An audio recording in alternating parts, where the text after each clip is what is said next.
Hi, everyone. Welcome to Show Me the Money, Financial Clarity and Mediation. My name is Rachel Serwin. I'm a student ambassador of BHBA, and I'm delighted to introduce today's speaker, Eric Wannon. Eric brings nearly 35 years of legal experience to his practice, embodying versatility, innovation, and a deep commitment to conflict resolution. He began his career at Hill, Wynn, Troop, and Meisinger, navigating high-stakes matters exceeding $500 million in complex litigation before founding EAW Advisors Legal. Since then, he's distinguished himself as a trusted mediator, business advisor, and litigator. In addition to his legal practices, Eric has ventured into diverse industries, including international trade, fashion, real estate, and technology, gaining invaluable insight into business dynamics and corporate interpersonal relationships. And now let's get started.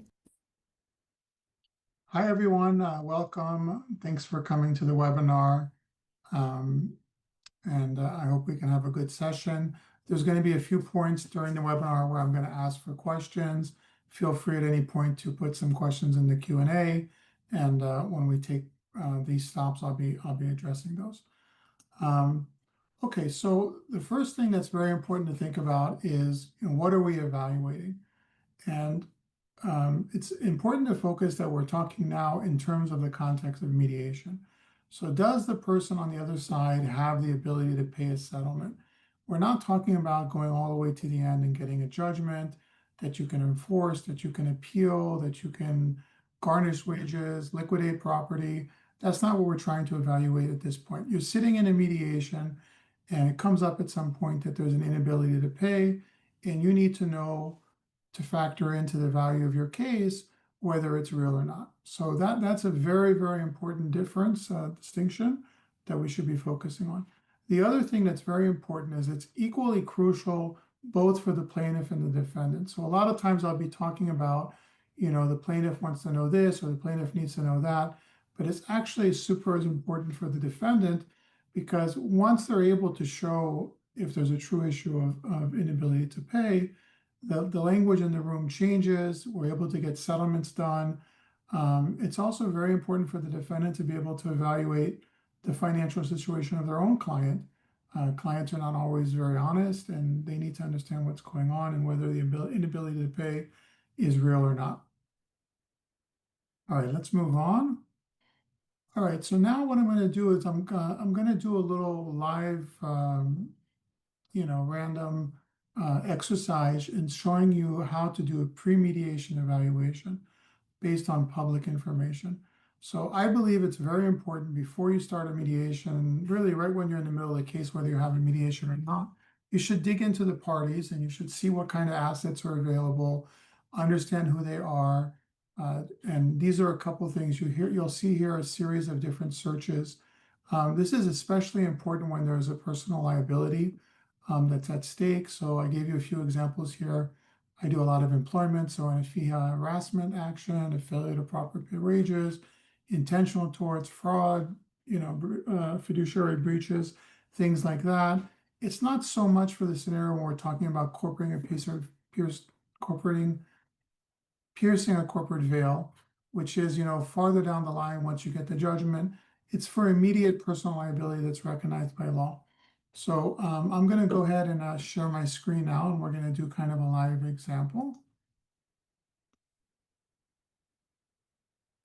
Okay, so you hopefully can see my screen.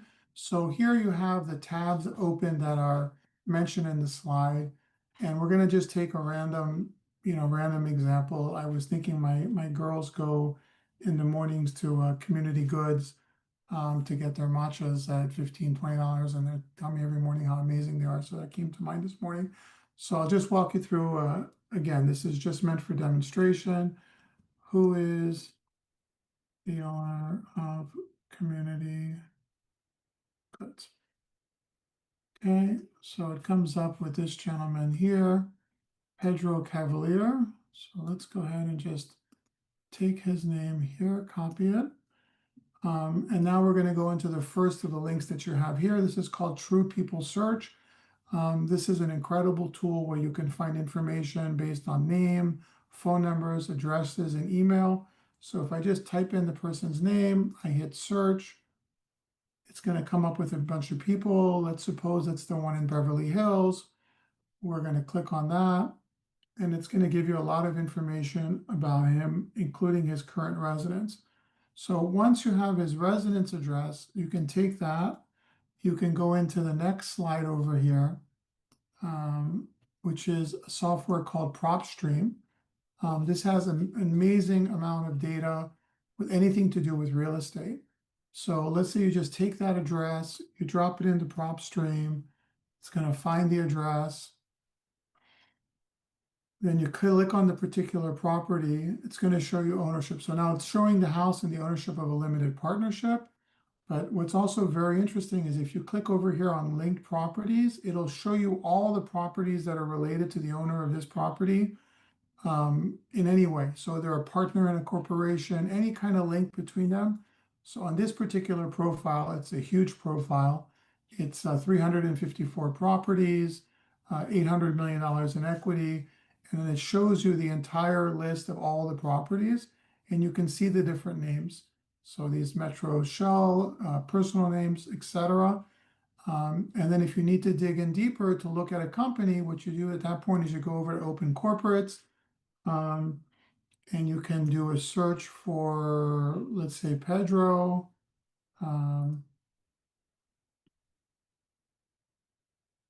You can search as an officer. You can search a company name.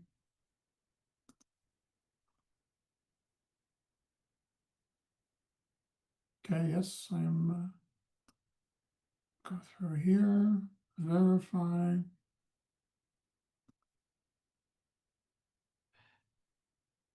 Sorry, guys.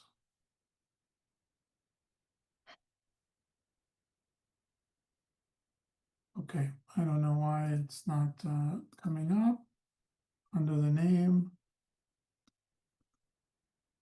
All right, so normally, again, if you take any of the list of names or companies, you can search by the name of the company or by the officer. Like if, for example, if you take one of my companies, you type in EAW Advisors and you do a search, you're going to see my entity here.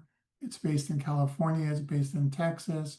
You can click on it, you can see who the officers are, and you can see who all the related companies are. The same thing, again, if we do one more time, let's see if it works this time. Pedro Cavalier. Okay, so this time it worked. So here you see a variety of Pedro Cavaliers. And if you look down here, you'll see Community Goods Act, I think where my daughters go, Pacific Design Center. So that kind of closes the loop, and then you can see all the related entities.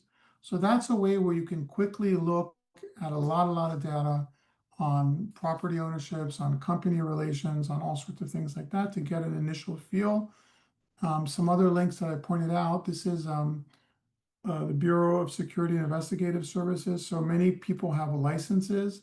So you can come in here and you can search a license, whether it's a contractor or security, all the different license, and it will give you all the related companies. So sometimes you might see a situation where somebody is using a license, closing a company, opening another company. You'll be able to see that pattern. In fact, if they're going out of business or they're just shutting their shells. Other things that I think you're familiar with, you can come on to the Superior Court, you can type a search by a litigant's name, and you can see the history on the litigation.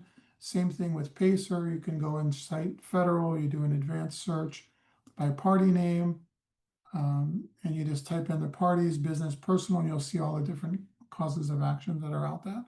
So going through all that information, you're going to have an initial picture before you even step into mediation in terms of assets and related entities. All right, so I'll stop sharing. So does anyone have any questions with regard to that part of the presentation so far? Okay. All right, wonderful. So let's go ahead and keep going. So this is all pre-mediation. All right, so now you're in the mediation and you need, the defendant is claiming inability to pay, and you need the defendant to provide some documents. So, the first kind of sensitive issue is these people are fighting. These documents are very, very private. The last thing they want to do is turn it over to the other side.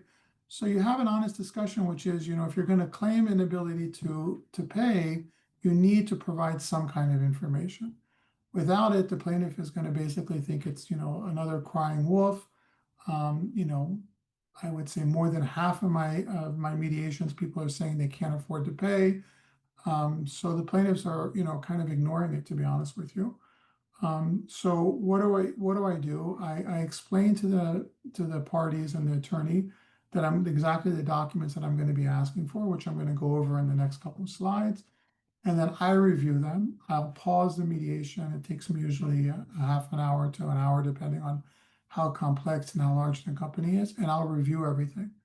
And then when I'm done, I will go back and I'll provide what I found in the summary and exactly how I'm going to present it to defense and their counsel and get their okay before I ever say anything to plaintiff's counsel and the plaintiff. Also in that, I'll ask for permission to share certain specific information.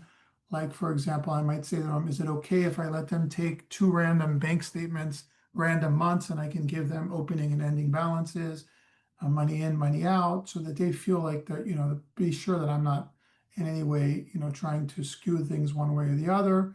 But what's extremely important is I will never provide a single document that's given to me to the plaintiff, ever. I don't want the responsibility. I think it's an area to make a lot of damage. And it'll come up. Defense will say, I have nothing to hide. Go ahead and give it to them.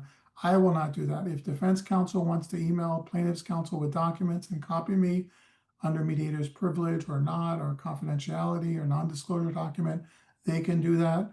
But I will not do that. I will just be providing verbal summaries of the documents and what I think and what my impressions are, everything cleared by defense in advance of what I'm going to be sharing. And again, and so far, in the times that I've had to do this financial analysis, the actual providing or not providing the documents has not prevented a settlement. My analysis, my being able to answer the question, being able to share some of the details has been enough to move things forward so we get the settlement. And again, another reminder, we are looking at all these documents again in the context of mediation. Can this company, can this person afford to pay today the settle amount that's being requested? Are you asking, for $1 million and the company has $150,000 of cash, is full of debts, has no ability to borrow, has 8 different litigations are going on? What is the reality? It doesn't mean that the plaintiff or the plaintiff's attorney, has to, change their position. If they want to go to trial, they want to get a judgment, they want to liquidate assets, they want to go against a private home above a homestead exemption, they're free to do it. But we're looking at it as of settlement value on the day that we're doing the mediation. Very key distinction to focus on. All right, so I'll give you an example of a case where I did this financial analysis. So it was a sexual harassment case. It was the second day of a mediation. It was on a Sunday. It was during the week of trial. Plaintiff was asking for mid-7 figures, and the company had been boasting in the press about its success. And it was saying things like, we're worth over 750 million. They acquired 3 months ago this company, 5 months ago another company, and plaintiff had done all the searches. She had everything bookmarked. She knew exactly what was going on. And as soon as this thing came up about inability to pay, she pulled out article after article, highlighted, redlined, and she wasn't buying it. And the problem was that we were talking in a settlement range that was above insurance limits, and these owners needed to put in personal money to get this deal done if they wanted to get it settled. So I told them what I needed, which we're going to go over, which is basically bank statements, tax returns, P&Ls, loan statements, things like that. And I stopped the mediation for about an hour, and I did the review. And what the numbers showed was this was a company that was doing around $7.5 million a month of deposits and was spending $7.4 million. So if you look at a bank statement, you'll have a starting balance, additions, subtractions, ending balance. So they had about $150,000 as a starting balance, $7 million would come in, 6.9 million would go out, and they'd have $100,000 left. So that's about 1.5% of working capital. They were maxed out on all of their loans. And you see in certain months, there's transfers coming in that just to cover the payroll. The payroll was over $4 million a month. So I went through all of that. And now at this point, all the owners are in the room. And I look at them and I say, listen, if I was running your company, I wouldn't sleep at night. And the guy looked at me and said, I don't sleep at night. And I said, let me give you a theory. You're out there boasting, and the plaintiff knows about it, of all these companies that you're acquiring. But I think your sector is going out of business, and you're not really acquiring these companies for money. You're just basically getting them all for free, just to say that you're growing when everyone else is reducing. He goes, that's exactly right. And in fact, what it's doing is it's making this company sink even quicker because you're taking on all that payroll with insufficient profit to offset it. And he said, absolutely right. So we had a connection going over the numbers. And what's kind of ironic is, the numbers are very cold. It's very difficult to talk with the people about them. You have to be very sensitive. You need to be confident because people will push back on you also. So you have to feel comfortable with the numbers. But when you do it, it's another way to make a very, very close bond with parties on both sides. Because now you have these owners of the company telling you, listen, I can barely make payroll, I'm not sleeping. And you'll see from the further documents, we can look at their compensation, what they're taking out of the company every year. So after I did that, and I had all that information, I asked them again, I gave them exactly what I was going to tell them. Here's what this shows, and this shows, and this shows. And I told them we have 2 years of bank statements. What I'd like to do is have plaintiff or plaintiff's counsel pick 3 months randomly over 24 and 25, and I'll tell them the numbers on the opening and closing so they can understand better. And after we did that, the case got settled. I wouldn't say the plaintiff became sympathetic at all for these defendants, but they were able to understand the reality of the situations and again, evaluate the financial circumstances for settlement. They could have continued in trial. They could have, tried to enforce a judgment and continued with the case, but they felt that they got a good number and that they accepted the settlement. Okay. All right, the next thing we're going to talk about is what do you ask for? Okay, so here are the documents that I ask for when I do a financial analysis. I ask for the bank statements for 2 years for all accounts. I ask for loan accounts, 2 years for all accounts. I ask for tax returns the last 2 years, and I ask for a year-to-date profit and loss statement and balance sheet. And then I have a catch-all, any other significant litigation or extraordinary situation that would affect the ability to pay. I give them the option to pull all of that information and provide it to me. Okay, how do you review all of these things? And we're going to go in detail for each one in the next slide. So really what you're looking for is trends, consistency, and inconsistency. So let's say you have the tax returns, you have 2 years. A lot of times the tax return will refer to the prior year on the summary page. So you'll actually have 3 years of data. So if you see a company that's going 20 million, 10 million, 5 million in sales, it gets you to scratch your head, right? And similarly, if the profit is going from, 500,000 to 200,000 to negative, you're going to start to see some kind of trend. On the other hand, if you see a company that's exploding in sales and exploding in profits, you're going to feel differently. And then the other one is obviously kind of a straight growth. So you're going through and you're looking all the time for trends, consistencies, and inconsistencies. And I'll tell you what parts of the returns you need to look out for to get the good information that you can transmit to the plaintiff and help you make your evaluation. All right, so now I'm going to talk about each type of information and I'm going to rate them in terms of the reliability and what you should look for. So bank statements. For me, the bank statements are the #1 most important piece of information. They're objective, they're real, they're extremely hard to fake. And you think about them in your personal life. If you have a banking account, checking account and a savings account, and you're making your money and you have, 15,000 left over every month after you pay your expenses, or 50,000 or 100,000, and you have a couple 100,000 in a savings account, and someone's coming after you and asking you to pay 200,000-300,000, that's going to completely wipe out all of your savings and your things, you're going to have this reality, this feeling of, I don't have the money to pay it. Even if I wanted to sell it, I literally don't have the cash on hand to sell it. And, it's not the time for people, again, in mediation to say, well, go sell your house. Or, they might tell you, go take a loan, take a credit line. If you have credit lines that are already maxed out, there definitely could be discussions about going and borrowing and things like that. But there's a reality of where you are at that minute in your life. And that's what we're trying to do. We're trying to get a snapshot of both the company and the individual at the time of mediation. So why do I say the reliability is high? So it's very hard to commit fraud on the bank accounts. I mean, there's some people that will AI bank accounts, but it's rare. It's also, there's a game where you'll ask for all the accounts and they'll hide certain accounts. But what makes it, very difficult is that the way that people bank is they're not banking thinking about they're going to get sued. So they're banking in their normal course of business. And when you look at some bank accounts, if a company has an operational account, a savings account, a loan account, you're going to see transfers back and forth between the accounts all day long. So if someone doesn't provide you an account, you can be sure when you're looking through the transfer, you're going to see an account number and you're going to say, what is that? And you're going to see the money that's coming in and coming out from the loan account. You're going to make sure it ties into the loan account. So the transfers between the different accounts is going to have a lot of clarity that it's very hard for someone to pull a fast one on you. And so that's why they make them very, very reliable.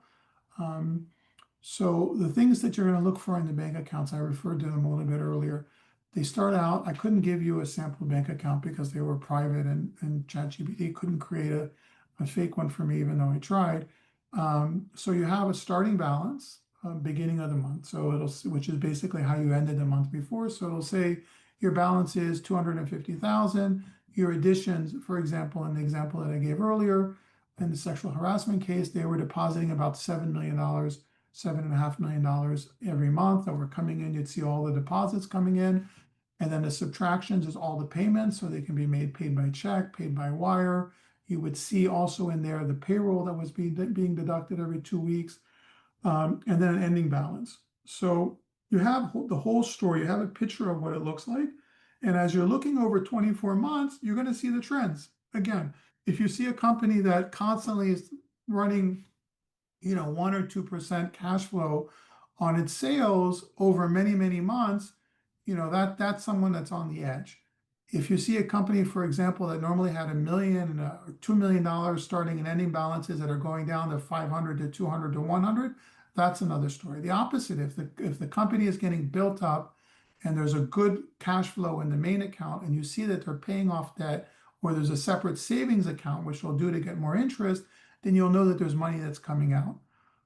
So when you're doing it, you're kind of trying to get like a feel, a little bit more of like, I don't know, it reminds me of the Matrix with all the lines. You're trying to get a read on what the documents are telling you. The more you do it, the more obvious it will be. So also when you're looking through the bank statements, you're looking for high fixed expenses. So you'll see rent. So, this company was $292,000 in monthly rent. You'll see payroll. So I mentioned that was over $4 million in payroll. So you'll see the $2 million payroll. You'll see the corresponding taxes, and then 2 weeks later you'll see it again. So you'll see these kind of numbers that will make sense with you, and you're going to see we're going to tie those numbers into the tax statements to make sure that everything looks well. The other thing that's very important when you're looking at bank statements is you want to look for round numbers. Okay, round numbers. 50,000, 100,000, 200,000, 500,000. The way of business, those numbers are not natural numbers. Those normally come from loan money coming in, or loan money going out, or bonuses being paid. When you see large round numbers, those are the ones you should immediately start highlighting and trying to figure what is going on here. Oh, this is coming in from a loan account. Oh, they have a credit line. They're bringing on 100,000, 200,000. You see money coming in every month or every 2 months, but you don't see payments back to the credit line. So the way the credit lines talk about, we'll talk about them in the next slide, is you pay interest only on the balance of the credit line. So if you have extra cash in the bank and you're a smart businessman, you're going to pay that money back to the credit line as soon as you can because you don't want to pay interest on that balance. So you should see money going in and out. And the trend of the money going in and out is something also that's very important for you to look at. So those big round numbers is something you should be focused on. Okay, so loan statements. So similar to bank statements, so these are separate statements for either credit lines or different type of loans. The reliability is also very, very high. And you're looking again for the trends. What's the balance? You know, you have $1 million line, it'll say, you know, $1 million credit line, 700,000 available, went out this month, 200,000, got paid this month, 100,000. So it looks very similar to a bank account. And when you're comparing it again over 2 years, you're going to understand very quickly what is the health of the company, what is going on, why are these numbers changing, why at one time we have full availability, why are we have no availability. But you also have to kind of be smart in thinking about it. It's just not because a company has no availability of credit at a particular day that they're unhealthy, right? Because a lot of times people will use their credit lines for seasonality. So if it's a company that's buying a lot of merchandise and it's, you know, October, September, October, they're bringing in a lot of merchandise for the holiday season, they might eat up all of their credit line. But if you look in January and February from the prior year, you'll see that there's a ton of cash that comes in that fills it back up. So you want to also kind of be alert to why the credit line is moving. Is it something to do with a healthy company, a non-healthy company? Is it a trend that has to do with seasonality? So there's lots of reasons to explain it. All right. The next thing that we're going to look at is tax returns. So this is a bit of a shock for some of you maybe. So for the reliability on the tax returns, for me is medium to low. So these are documents, obviously, they're signed under penalty of perjury. There are serious penalties if they're fake. There's audit rights. There's lots of things, but I don't consider the tax returns to be very reliable. And the reason is that on a tax return, you can very easily manipulate the final numbers. So the main goal of the tax return, depending on the company, is either to show a lot of income because you want to borrow money and you're doing well, or to show the least amount of income so you don't have to pay taxes. So there's many other things that are driving tax returns. So I'll give you an example. For example, you have a company that has a lot of inventory, and the inventory on the books is worth $3 a widget. And you decide that your profit for the company is too big that year, and you mark it down from $3 to $2.70. You do a journal entry, and you say, you know, out of style or whatever the reason is. All of a sudden, your taxes drop tremendously, and that's something that's a subjective change. It's not an objective change. It's something that can be done, you know, with one journal entry. So in terms of the real health of a company, I don't look so much at the tax returns. However, what is very important about the tax returns? The same things, the trends, the consistencies, the inconsistencies. So if you have 2 years and it's showing 2 or 3 years, and you see sales going from 10 to 5 to 2, or 10 to 15 to 20, or 2 to 2, all of those things are going to give you kind of an idea of what, you know, the validity of what the defendant is claiming, of whether they're just paying their bills, whether they're verge of going out of business, whether they're on the edge of doing bankruptcy, whether they're actually healthy. It's going to give you a lot more information. Okay, so so now what I'm going to do is I'm going to pull up some tax returns, and I'm going to tell you the things on the tax returns that are important for you to keep a look at. So let me pull up some sample documents. All right, thank you for letting me share. Okay, hopefully everyone can see my screen. So this form here is called an 1120S. So this is a corporate tax return. So most corporations will either file an 1120 or 1120S. 1120 is for a corporate tax return, a C Corp, where there's taxation at the corporate level. 1120S is called a pass-through entity. So the calculation is done, but then the profits are passed through, or the negative, to the owners, so there's only single taxation. So in this example, we're using an 1120S. It's very similar to a regular 1120. And I'll highlight some of the things that you guys should be looking at. And then in the slides, we'll go back to them and I'll give you more detail. So right here, line 1A is gross receipts. So what is this? This is income. This is the money that came into the company that's going to be offset by cost of goods and other type of things here. And then you're going to have your total income here. So line 1 through 6 is very important to see basically what's going on. If it's sales, it's the same thing. When I'm talking about the 5, 10, 15, or the 2, 2, 2, you should see it here over the multiple years.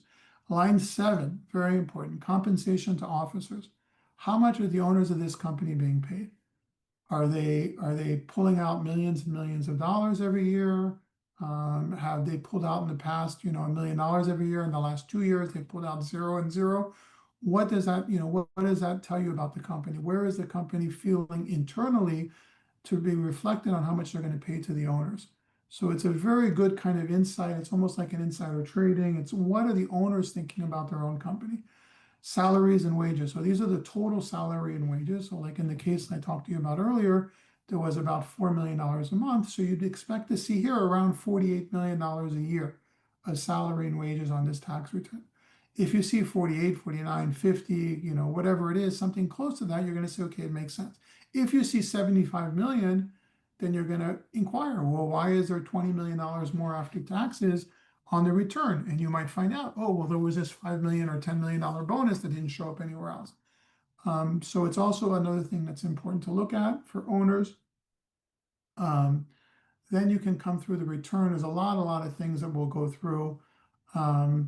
Another thing down here that's important is items affecting shareholder basis on 16A, distributions, line 16D, line 16E, repayment of loans to shareholders. So often why companies are building, the owners of the company will lend money, their own money, back to the corporation. They can do it 2 ways. They can either put in fresh money or they can defer their compensation. So that account called a shareholder account, loan account, will increase over time if they're doing that. And then the idea is when the company is healthy, they're going to repay the owners. So if you see that someone is taking a salary and repaying their loans to themselves, that indicates that there's excessive cash flow. And on the other hand, if you don't see that that's happening and there's very low compensation, it's more, it shows more that a company is, really just kind of getting along. Schedule K, well, I'm going to talk about, okay, Schedule L. So this is called a balance sheet. So a balance sheet is very simple. It's basically a snapshot of your assets and your liabilities. So it's not really based on income and expenses and profits. It's what do you have? So also very helpful, line 1, cash. So this is telling you at the start of this year, how much cash did you have in the bank? So did you have 100,000? Did you have 1 million? Did you have 500,000? How did you end the year? Okay, you started with 1 million, you have 100,000. By the way, these numbers should coordinate with the bank statements. So if you see a company had, tremendously high cash at the beginning of the year or the opposite, this is the real money that's on hand at the end of when the return was done. And that's, a very important thing to look at. The other thing that's important to look at is receivables, which is basically how much money is owed to the company by outside vendors. Payables, how much does the company owe? And the combination of those 3 things and some other factors in here, we don't have a lot of time to go into too much detail, you'll get a feeling of the health of the company. Okay, so this is a K1. So a K1 is what's provided to each owner of the company. So this is very important. It'll show you who the owners are. It'll tell you their percent ownership. It'll tell you what percent of the profit of the ordinary income they're getting. It'll tell you if there's any other kind of compensation. So this gives you, a very key understanding at an owner level of what's going on. And this is also a compensation of officers. So this talks specifically about how much the officers are making as salary, as compensation, as opposed to the ownership of the profit that they're pulling out, if there is profit. Okay, so those are the key forms. We're going to go back to the slideshow. All right, so we just talked about the 1120S and went through it quickly, but I put it out for you here in the materials. So line one, gross receipts or sales, you're looking for the trends in the sales. And you can also compare it to the market. So if you have somebody who's in the alcohol business, if you have someone who's in the beverage business, whatever business that they're in, if you have doctors, whatever you're looking at, you can very quickly now go online and see what the trends. And if you see that there's a sector that's growing quickly and in your returns it's going down and down, you should inquire what is going on. On the other hand, if you confirm that your company is going down and down in a sector that's going down, it's also part of the story. Okay, compensation of officers, I mentioned how much are the owners pulling out, salaries and wages. Does this match the bank statements in terms of the amounts you see going out? Ordinary business income. So, most people would be surprised if you take the ordinary income as a percent of the sales, and most companies make between 5 and 10% of sales, which is a relatively, small number. So if a company sells 10 million, they're making between $500 and $1 million of profit, 500,000. Now, in that 500,000 to 1 million, they may already be taking out, compensation and wages and other things that are above the line, but it's usually not a huge number. And again, you should calculate the percent and you should look at the percent. So if sales are going up 5, 10, 15, and percent income is going up 3, 5, 8, the company is not only making more money, but it's not only increasing its sales, but it's more profitable. On the other hand, like in a lot of the technology companies, if the company is going up 5, 10, 20, and its percent of revenue is going down in the other direction, so they're in this idea that they're going to invest and lose money to get market share, it tells you a completely different story. And again, you're very easy to go online these days and check what the industry averages are so that you can go through that. All right. Okay, so the Schedule L, the balance sheet we talked about. So this is the key items you should look at. In your package, you have the sample forms and you have this so you can go back and forth. So the cash, again, what did you start with? What did you finish with? Very, very key in the context of mediation. How much money do they have now in the bank? How much do they have available to them? The debt, everything like that. Is it consistent with the bank statements, receivables, money owed to the company, payables, money company owes to others, and then distributions. So at the bottom, there was a section there on items affecting shareholders. Have there been distributions? Have the shareholders been paid back for their loans? All right. Again, Schedule K and the compensation. Again, these are highly reliable documents because this has to be consistent with the ownership year after year. That'll tell you who owns the company and how much each person is taking out as ownership and whether there's interest or other things that are being paid. Compensation to officers is also something that's going to be very reliable, so you can get an idea on what's going on there. Okay, so let's take a break for a second. Does anyone have any questions with respect to reviewing the financials, the tax return documents, or the loan statements? So we do have one where you mentioned determining averages for certain industries. They're asking if you have a general resource for that. I don't have something. I mean, honestly, I would just do kind of some Google searches, and then what you'll do is in Google searches, you'll find industry averages. There's like an IBIS report that is one that's used by a lot of the forensic accountants.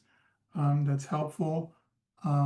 But it really depends on the industry. And again, you're not acting as a forensic accountant. You're not supposed to know every detail, but it's just, again, if you're looking at, whatever industry you're looking at, whether it's marijuana, okay, what's going on in the marijuana retail space these days? What's going on in the agricultural space? You'll get some trends that you can understand. All right, so we have a couple questions. First question is, it seems like as a neutral mediator, you are actually doing the job of a forensic accountant. Please explain why this isn't outside the role of a mediator. So again, it's done at the request of the parties. It's done at a time in the mediation when there's a claim of inability to pay and you're stuck. In the case I gave you, we were millions and millions of dollars apart. And I believe that it's part of the job of the mediator to do whatever they're capable to do to help get the deal done. So hiring a forensic accountant in the middle of a mediation is usually not an option. It is an option, and we'll talk about one of the examples later on where we were during trial, and I actually pulled in the forensic accountants. So, and your ability to be able to read the reports and question them. So I think it's something that's an add-on if a mediator is capable to do it. I think it's an added benefit. And the forensics accountants are very expensive and often not an option unless they've already been declared as experts. Another question, how do you handle overly generous salaries? So, it's something that comes up. So in this other case that I was talking about, with the $7.5 million, when you looked on the compensation to officers and on the K1, 3 years ago, they took out about $1 million a partner. The subsequent year, they took nothing, and they took like 180,000 in compensation. And the year we were talking about, they also had taken nothing out. So I said to them, what's going on? I mean, how are you claiming an ability to pull when you're pulling out $1 million each? And they looked at you and said, listen, we've run in the company for 10 years. It's the first time we pulled out money. We needed to pay back some of the loans and things that we had. And we felt comfortable doing it. And you can see for the last 2 years, we haven't had the ability to pull anything out. And you asked for an explanation. And again, you have to kind of tread lightly because you need the permission from the defense in terms of what you can share with plaintiffs, right? So if they feel comfortable saying to the plaintiff, listen, the owners have taken only $180,000 of salaries for the last 2 years, or whatever it is, it will usually soften the plaintiff if you're comfortable that you have the numbers accurate. On the other hand, if they don't feel comfortable and they're drawing out a lot of money, you can confront it with them, and you don't have their okay to share it. You don't share it. You share what you can share. So that's how I would deal with it. All right, I'm reading another question. Okay, so it says early on you mentioned doing searches such as ProSearch and True People. Do you know if these reports are current, and how often are they updated so we have the information we're getting is current? So I believe that the ones I showed you are almost all in real time. Property search I've used a lot in my businesses to investigate different kind of real estate and different kind of deals. It takes some time for them to get information in. Maybe they're a month or 2 months behind all of the recordings. In there, you can also see all of the loans, whether there's the equity on the property, but they're pretty up to date. And again, it's a point of conversation. If it comes up, you can talk with the person about it. Well, listen, you're claiming, you're in a partition case, for example. I do a lot of partition actions. So you're in a partition action, and the person is saying, I can't afford to buy out the other party. I want to do this. And then you look at it, and he's got 12 other buildings that are paid off. And you talk with the defendant, listen, what's going on, and you can kind of see how he explains it and how you want to share it in the other room. But I would say they're pretty accurate in terms of the timing, especially what we need for mediation. If you need to do evaluation on one of the parties with the thought that an acquisition by one party or the other will resolve the dispute, should you use an outside expert? So, I would say the general answer to that is yes. If it's really you're stuck on what's the true value of a company, I wouldn't think that a mediator would feel comfortable putting that number. I'm able to read and analyze business valuations from different accountants, forensic experts. It's something that I've done a lot of, so I feel comfortable reading those reports. So that's something you can offer your opinion on. But honestly, like most of you know, when you have a forensic accountant, the plaintiff forensic accountant will say it's 20 million, and the defense expert will say 1 million. I'm going to share an example with you that something came up recently.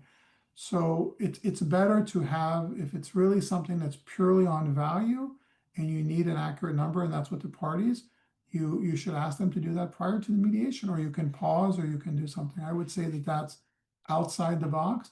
However, if you're in a mediation and people have a dispute, and you're able to do an evaluation, and you can take certain multipliers that are customary, and you can say in your opinion, listen, I think this company, based on these kind of multipliers, and the plaintiff and the defense attorneys have to be involved. It shouldn't bear all the burden on the mediators. is worth, 1 to 3 million or something like that. So they're a large range. And if that's enough for both sides to feel comfortable to negotiate, then it's the same as any other negotiation. Same as any other negotiation. If you're negotiating between 1 and 3 or 2 and 5 or whatever the number is, if you guys agree kind of on the outskirts of the numbers and you want to resolve it, then maybe the primary focus is not to have an exact valuation. Maybe you don't need to have $3.65 million. And here's all the reasons it's worth $3.65 million. One will be in a hurry that they want to stop the fighting, or one wants to get the money out, one use it for something else, one wants to buy out. He'll overpay. There's many other factors. So in your particular question, if they're really focused on having an accurate number and working from there, I would say yes, but I can also comment that normally if both sides hire business valuators, they will be vastly apart. So it's part of the negotiation. Okay, I think that's all the questions that are in the Q&A. So let's move on. So here's an example. This is a wage and hour case. This was a Beverly Hills, very prominent doctor, and it was for improper wages with overtime and meal breaks and things like that. So she was exposed to personal liability. So the employee was very close to the doctor and had worked for her for many years. The doctor is highly successful and she lives an opulent lifestyle. However, when it came to pay a settlement, she claimed an inability to pay, and the plaintiff didn't buy it for a second because she was basically knew every single thing about this person's life, was acting an assistant, an employee, and living through everything. And when it came to paying X number of dollars, she was not having it. So it came up in the mediation, and we got stuck. We were at numbers that were wildly apart. So I said, listen, if you really want to do the inability to pay, provide me this set of documents that we just talked about, and I'll do an evaluation. Stopped half an hour, depending on how complicated it is, how much experience you have doing it. I went through, and shockingly, what the document showed was that the doctor had no idea about her own finances. She was completely getting ripped off by the person who was managing her practice. She had huge credit card debt. She had loans that she didn't even know about. I mean, she was in really dire straits. I mean, she was just, out there living the life, but had no idea what was going on. So that was very difficult for her emotionally to deal with in the mediation. But again, very important aspect that people don't focus on is doing this evaluation makes a very strong connection with the person. So if you have empathy and you do it in a soft way and you're going through someone's personal life and their numbers where they're the most vulnerable, especially in the city where there's a lot of show off, you get very, very connected to that person. And it helps a lot. It helps tremendously. And then, carrying that information into the plaintiff's room, again, very, very important. I'll keep repeating it. You have to make sure that you get the okay from the defendant to say exactly what you're going to say. So I write it down on a piece of paper and I say, this is what I'm going to say. Here's what this shows. Here's what this shows. Here's what this shows. Here's what's going on. Here are the trends. Here's this. Here's that. Here's your debt. Even I might mention, whatever, if you knew about it, here's what's going on. I would like to let them, get some specific sampling. Can they pick, randomly 4 months or 3 months out of the 2 months of bank statements or loan statements? I'll give them opening and closing balances, things like that, which normally they agree to because it's innocuous. And then I take that information into the plaintiff room, and the plaintiff, has kind of an aha moment of, wow, they're not sympathetic, I wouldn't say, because, they feel like they've been wrong, whether it's, lack of proper wages or harassment. I mean, they're not all of a sudden sympathetic for the person, but there's a different feel in the room of evaluating the case, again, for settlement purposes only. Not if we're going to go all the way. Not if we're going to go to trial, and that includes trial budgets and appeals. And, even if we have the absolute best case in the world, a good attorney will tell you it's still 50-50. None of that. Can this person write this check today? That's the question. Can they or can they not? And, obviously they're going to want to write the smaller check and the plaintiff has want a bigger check. What is the point? And, sadly or correctly, however you want to look at it, plaintiffs want retribution sometimes through payments. And, when they think that $1 million will hurt the person and actually 500,000 or 200,000 would be super damaging, they get that same kind of retribution. And then they can let down their guard and they can focus on what's important for them. How is this money going to change your life? Do you want to move on? Do you want to get this black cloud over your head, that pit in your stomach? Do you want it to be gone? Do you want to use the money for your kids? Do you want to go on a cruise? Do you want to spoil your mom? However you want to do it, and they can get focused away from the anger, and focus on what they can use the money for. So again, this is another way on the plaintiff side that you have a tremendously personal conversation now with this plaintiff, where you're talking about what's going on, you're talking about their personal life, you're making very, very deep connections, and it allows you to get in and to be good at what you do. All right, let's go ahead and continue. All right, so I mentioned it again, but I want to go over it. And I want to make sure you guys have a slide on it. You've gone through, you've done all the review that we've talked about. You have now all the documents. You have now how to look at all the documents. How do you present it? So again, super important, guys. I'm going to repeat it. If you make this mistake, it can be really, can go really bad. So first you present to your defendants. Okay, this is based on information that you got from the defendants. You base it. You tell them exactly what you're going to say. You get their permission on the dialogue. You get their permission. You confirm with them that you're not giving any documents. If they want to give them, the lawyer can give them, but you're not doing it. They can share through counsel. And then if there's any specifics, you get their sign off on it. So when you feel comfortable and you want the party to be saying yes. So at this point, I'm talking to the business owners. Okay, here's what I'm going to tell this person who's suing you and their attorney. Are you okay with this? This. And sometimes they're hesitant because they don't want to share, but you have to go ahead and explain without having real information. The plaintiff side is not going to take it into account. They're just not going to do it. I mean, they're not going to believe it. So, and then once you do it, you go and you present it to the plaintiff. And sometimes you just want to simplify it, like we talked about earlier. This is not very complicated stuff once you get your hands around it.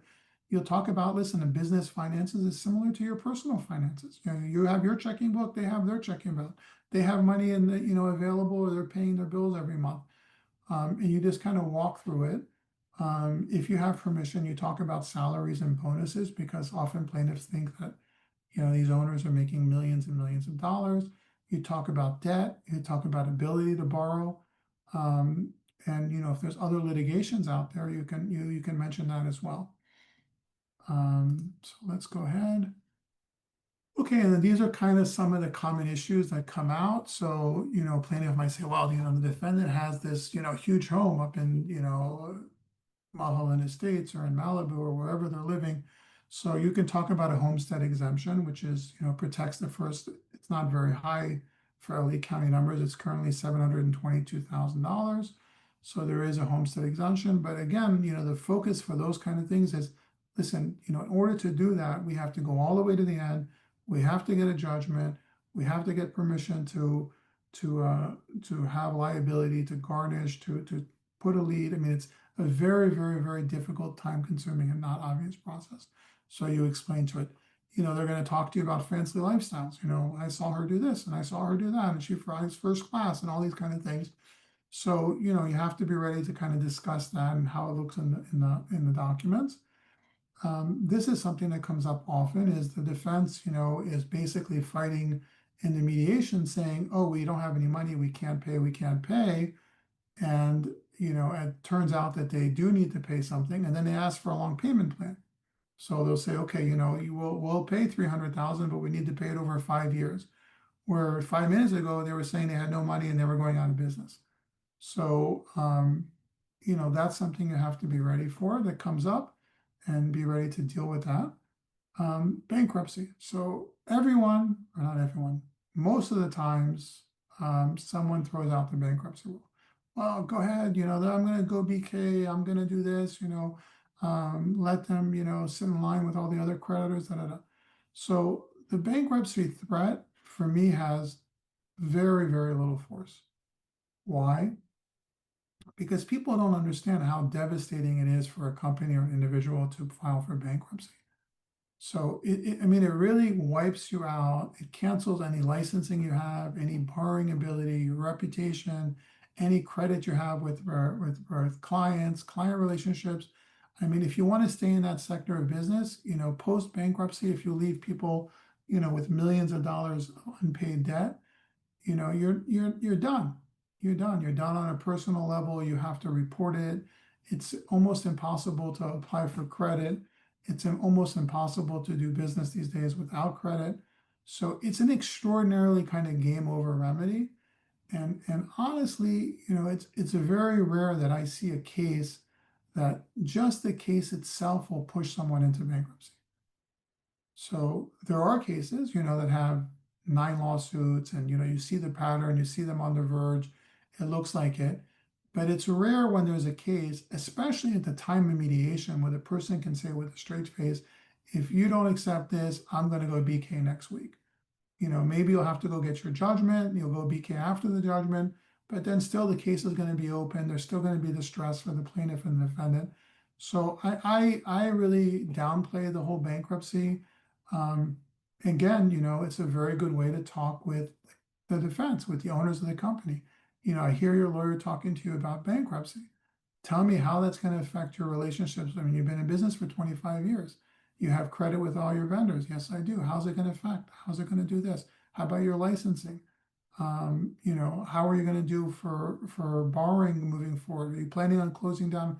And you get that conversation coming out, and the defendant will say, you know what, this is really not an option. This is really more like a game over. I'm not saying it doesn't happen, but I personally discredit it very much in a mediation, unless I'm talking with the owners and they say information that makes sense, and they're already meeting with counsel, and they have their schedules ready, and they're on the verge, and they rather not, and they have 10 different litigations, and if they can settle them all for 10 cents on the dollar, they'll stay alive, and if not, they'll throw everything into BK. It happens, but for me, it's very, very rare. In all the mediations I've done, a case has not settled based on a bankruptcy threat, ever. Another issue that will come up is, the defense say, okay, well, go win. We're going to appeal. So great. I mean, most plaintiff attorneys, are hoping you're going to appeal, because if you appeal, as you know, you have to post the bond, and then they don't have to be worried about chasing the money in the future.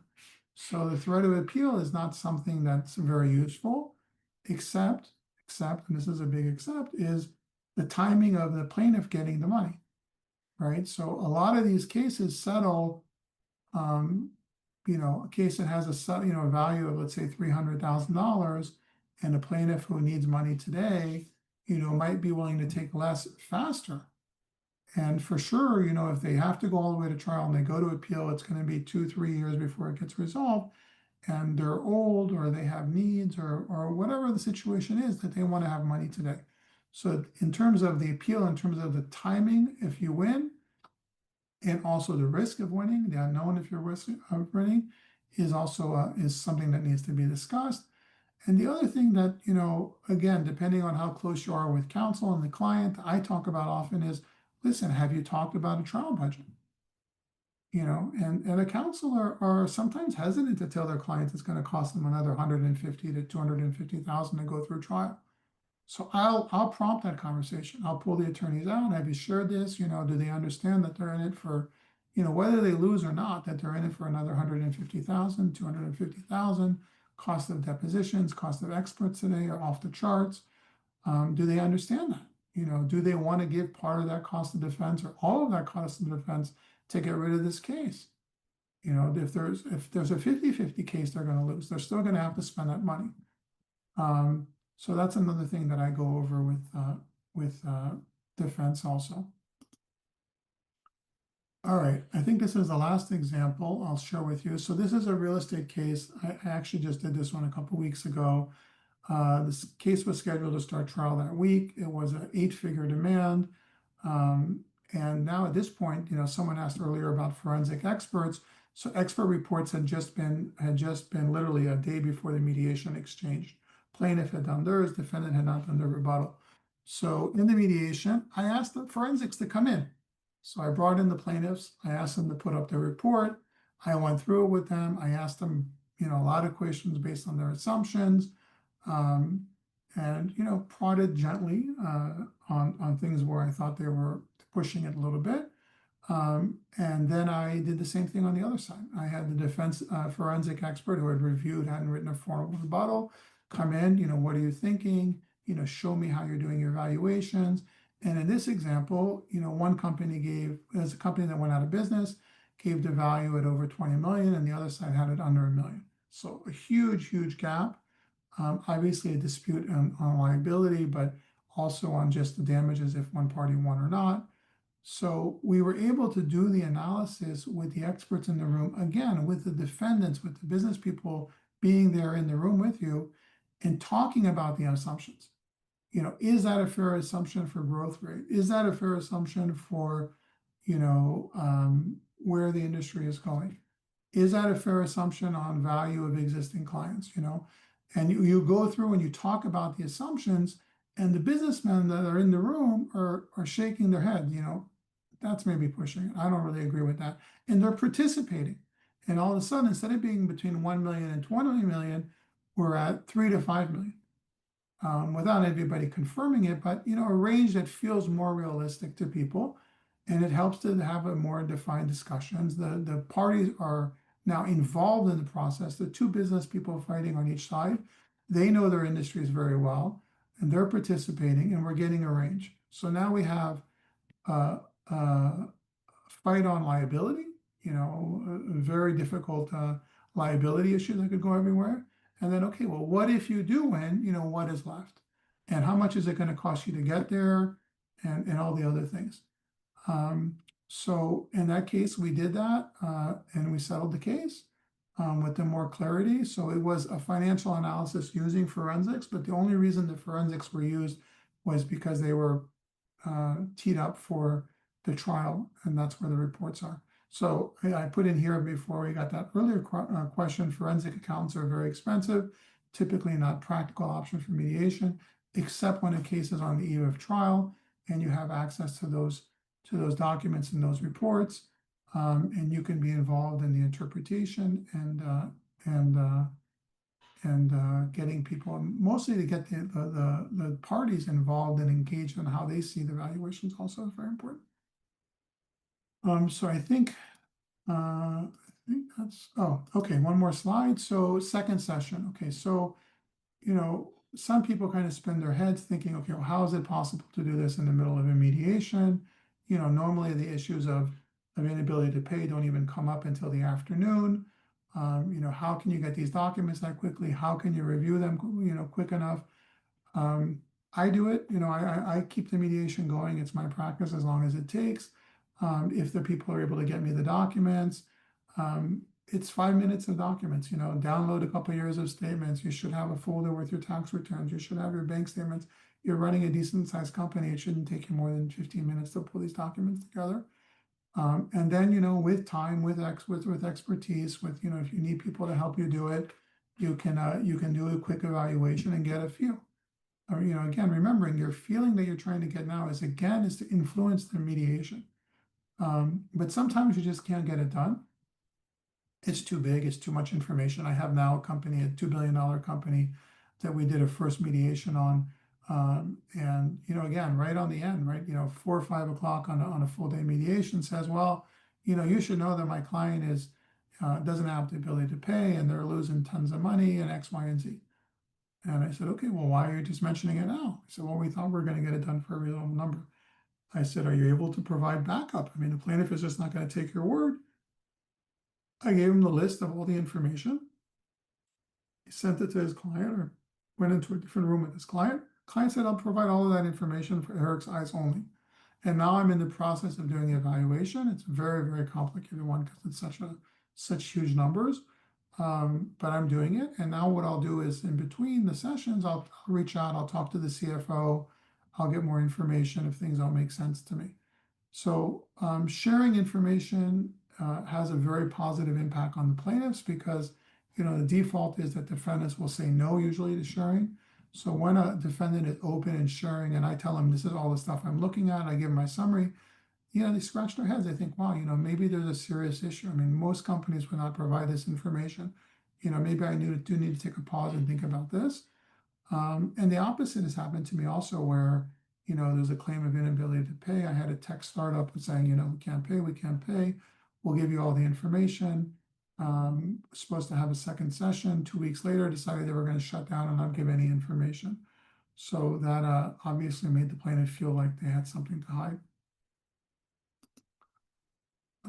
Okay, thank you guys, everyone, for attending. We're 5 minutes over, but I'm happy to stick around as long as you like to take questions.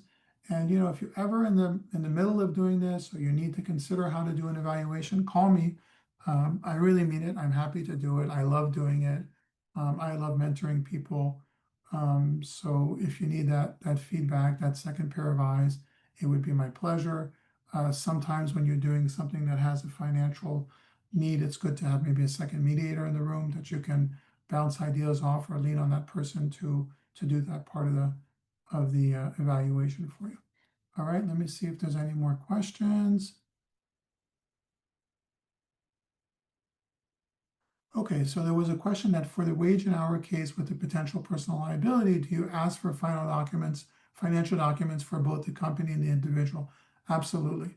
So if we go back and you look at that slide, hopefully you have the materials, you'll see that I did a financial analysis both on the doctor's business and also her personal financials. And that's where I was able to see where the money was going back in between and she was being kept in the dark. So yes, I did both of it in that case. Have you had cases where the defense walks in what they claim is a bulletproof asset protection trust overseas? What then? Listen, again, if the defense wants to claim that they are, judgment proof or protected, and they're never going to get to them, and they walk, then okay, there's nothing you can do, right? I mean, the defendants has to be willing to work under the assumption that unless the plaintiff can verify through a mediator or through something else the claims that they're making, then they're not going to believe it. They're just not going to believe it. So if somebody walks like that, it's an example of somebody claiming being, judgment proof or asset proof and not wanting to share the information. And I don't think that's going to get them very far with an aggressive plaintiff attorney. What do you do when the opposing party produces unsigned tax returns? Okay, that's a great question. I normally don't focus too much on that issue if the tax returns look, real to me, because there's a lot of e-filing. So if they seem consistent or multi-year, there's nothing that's really fishy. I won't focus on that. I might mention it, but I won't stop my review to get them. I'm going to say, listen, I'm going to jump in, I'm going to do the review, but I like if by the time I go and present it to have signed version or e-filing certificates. Any other questions? Okay, thank you everyone for attending. It was absolutely my pleasure. I really mean it. Feel free to reach out. Any way I can help would be my pleasure.